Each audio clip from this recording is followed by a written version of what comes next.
Bonsoir à tous et à tous, bonsoir à tous les suiveurs et à tous les inconditionnels de Grégoire Omnisport. Mauvaise soirée pour les Sénégalais, pas au Cissé et Ousseynou Ba éliminés de la Ligue Europa. Donc ils ont été battus 1-0. Donc Wolverhampton, Moren Patal 1-0. Comme nous l'avons dit, pas au Cissé, Ousseynou Ba était titulaire. Hein. Ousseynou Ba a un carton jaune à la 45e minute de jeu. Pas au Cissé, a un carton jaune à la 75e minute de jeu. Mais Raúl Jiménez a marqué un penalty à la 8e minute de jeu. Donc les Sénégalais n'ont pas pu éviter leur élimination. Donc Wolverhampton, Olympiakos 1-0.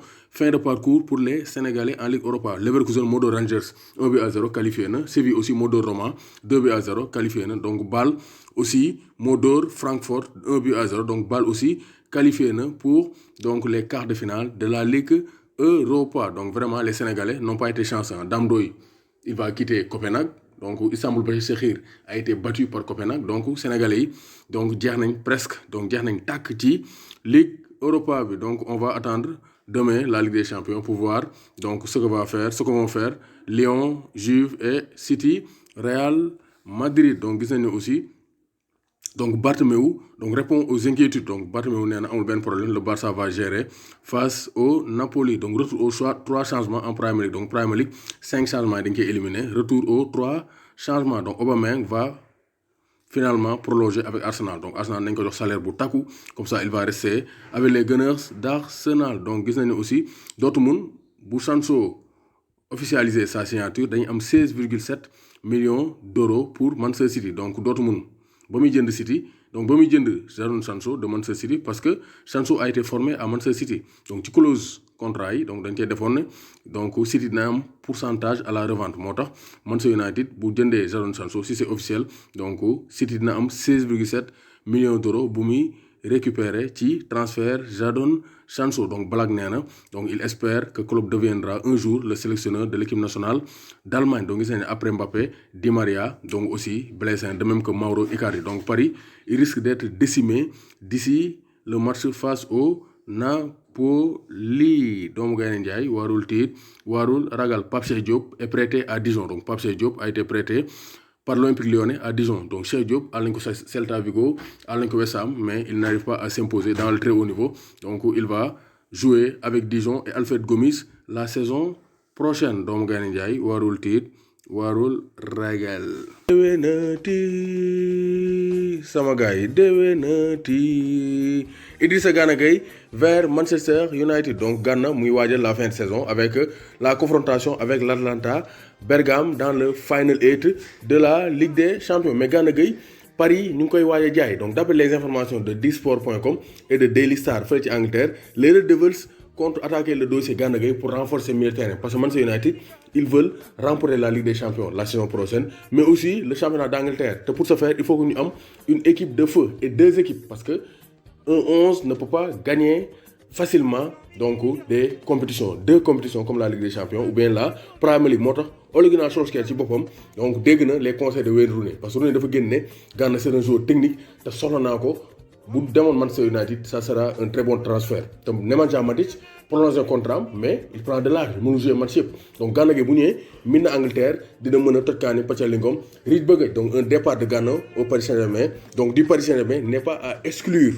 Donc Gana demam Manchester United n'est pas à exclure même si Wolverhampton mu ngi ci te même que Everton aussi dàquñu rapatrier Gana Gueye en Angleterre. Donc loolu aussi bokk na ci dossier transfert yi gën a tàng fële ca Angleterre. Donc fële ci Angleterre toujours City a officialisé l'arrivée de Nathan Ake, le défenseur de 25 ans de Bournemouth. Donc il a quitté Bournemouth pour Manchester City pour la somme de 43 millions d'euros. Ferran Torres ñëw na mais Pep Guardiola bàyyeegul ba léegi Kalidou Koulibaly. C'est très clair. Donc Manchester City officials have arranged a meeting with Napoli next week to discuss the transfer of Kalidou Koulibaly. Napoli are finally willing to let him go. Donc c'est clair que loolu mooy Manchester City dañoo bëgg organiser réunion semaine prochaine pour discuter du dossier Kalidou Koulibaly. Comme gère nañ Ferran Torres ak Ake, ils veulent finaliser le transfert de Kalidou Koulibaly. Parce que Nathan Ake c'est un défenseur gauche, c'est un gaucher, moom Aymeric Laporte ñoo xaw a niroo donc profil. Donc il faut un droitier comme Koulibaly pour compléter Nathan Ake wala Aymeric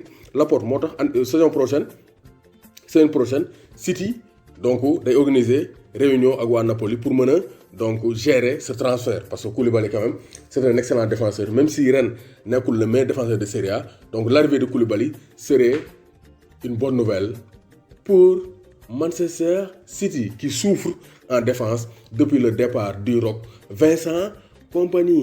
donc ñu bëri ñu may laaj ndax transfert Jadon Sancho dafa officiel fële si Manchester United donc tey dama koy leeral bu ngeen gisee donc compte Twitter bi c'est United Report c'est-à-dire c'est un site d'information c'est un compte d'information de Manchester United. Fabrizio Romano qui est un journaliste reconnu wax na Jadon Sancho mu ne the club are in talks c'est-à-dire club yaa ngi waxtaan I can confirm this nee na moom mën na ko confirmer.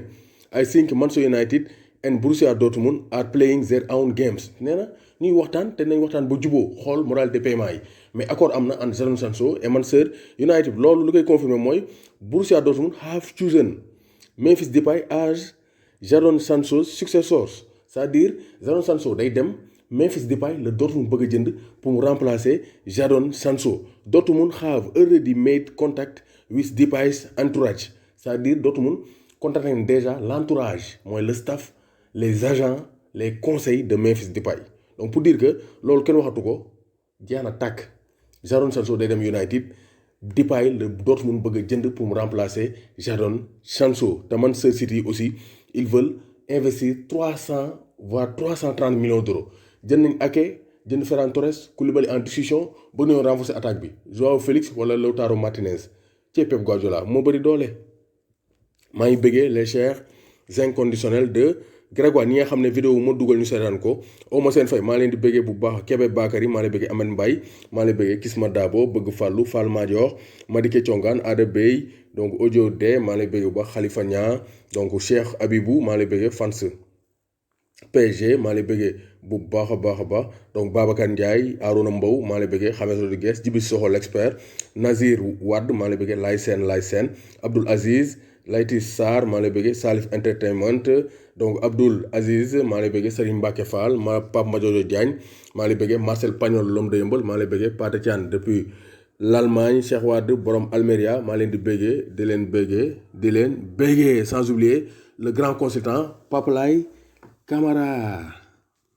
Mondial Sport, leader de l'équipementier au Sénégal. 3 maillots simples à 12 000 francs et des blousons de très haute qualité. Donc maillots, blousons, équipements sportifs, godasses. Vous avez tout sur Mondial Sport 77 059 99 84. Si vous voulez des maillots avec des shorts, maillots plus culottes, c'est à 8 000 francs chez Mondial Sport. Donc des prix défiant toute concurrence.